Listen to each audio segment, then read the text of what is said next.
March 21, 2010, araw ng linggo, sa dako ng UNTV office ng General Santos City, matagumpay na naisagawa ang programang Mass Bloodletting sa pangunguna ni Brother Eli Soriano ng Ang Dating Daan.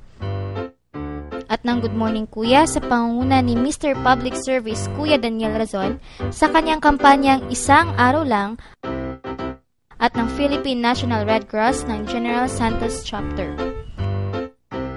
Na sinuportahan naman ng ating mga kapatid na nagnanais na makatugon sa panawagan ng ating mga mangangaral. Umabot sa humigit kumulang 50 ang nakiisa sa nasabing programa. Gaya na nakasulat sa Biblia, sa Galatia 6:10, kaya nga, samantalang tayo may pagkakataon ay magsigawa tayo ng mabuti sa lahat at lalong-lalo na sa mga kasambahay sa pananampalataya. At sa kampanya ni Kuya Daniel Razon na isang araw lang ay makagawa tayo ng mabuti sa lahat.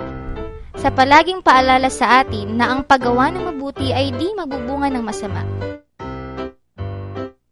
Salamat po sa Diyos. To God be the glory.